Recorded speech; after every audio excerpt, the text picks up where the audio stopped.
इस क्वेश्चन में कहा गया है कि एफ एक फंक्शन है जिसका डोमेन ये है, कोडोमेन ये है, और दूसरा फंक्शन जी है जिसका डोमेन ये है और कोडोमेन ये है, और f x is defined by this equation and g x is defined by this equation. और ध्यान रखो बॉक्स एक्स का मतलब है ग्रेटेस्ट नियर मूल्य। और फिर कहा गया है कि एफ नॉट जी जिसका डोमेन ये है और कोडोमेन ये है वो एफ और जी का कंपोजिट फंक्शन है, that is f naught gx is equal to f of gx. Now suppose c is the number of points in this interval at which f naught g is not continuous and d is the number of points in this interval where f naught g is not differentiable.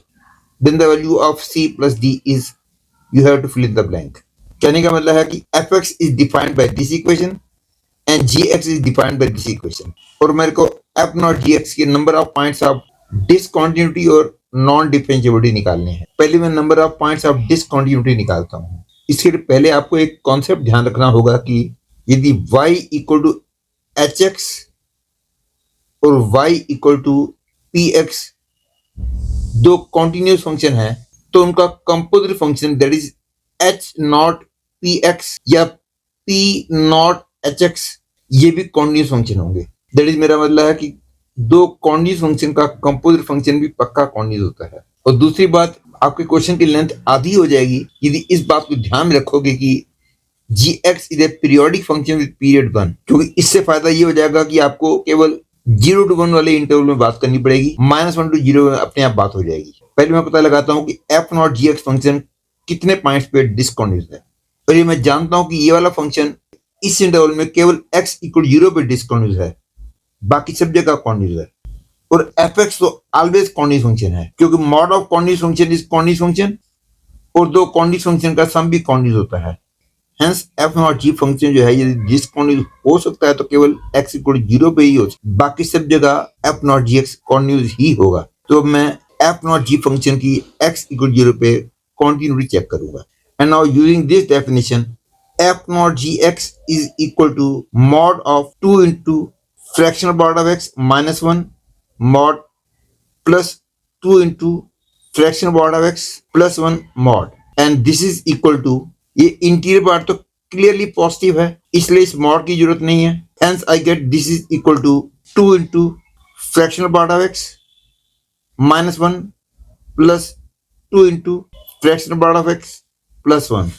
And now to check the continuity of this at x equal to 0, limit x tends to 0 minus f naught gx is equal to limit x tends to 0 minus mod of 2 into fractional part of x minus 1 plus 2 into fractional part of x is x minus box x, and this is minus 1 for x tends to 0 minus. Therefore, in this situation, this will become x minus minus 1, that is x plus 1. That is, in this situation, fractional part of x becomes x minus minus 1, that is x plus 1. That is, as x tends to 0 minus, that is x 0 से थोड़ा सा कम है तो ये 1 से थोड़ा सा कम होगा। That is, ये 1 को टेंड तो करेगा लेकिन 1 से जरा सा कम रहेगा। That is, this will tend to 1 minus. Hence, this can be written as limit fractional part of x tends to 1 minus mod 2 into fractional part of x minus 1 mod plus 2 into fractional part of x plus 1. This is equal to, and now this tends to 1. Therefore, this whole tends to 1, this tends to 3, therefore the total tends to 4. Therefore, the answer is 4. That is, I can say left hand limit is 4. There is left hand limit of f naught g at x equal to 0 is 4. अब मैं इस function की 0 पे right hand limit निकालता हूँ और right hand limit में x tends to 0 plus होगा, and using the fact that fraction part of x is x minus box x, 0 plus वाले केस में ये 0 बन जाएगा। Hence fraction part of x will become equal to x। Hence इस case में f not gx will become f g x, that is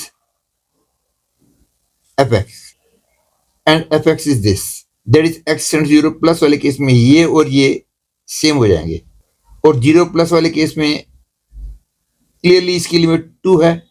Therefore, right limit of this at x equal 0 will be 2, और क्योंकि इसके लिए left limit 4 आई है, right limit 2 आई है, hence I can say f not g function is discontinuous at x equal 0।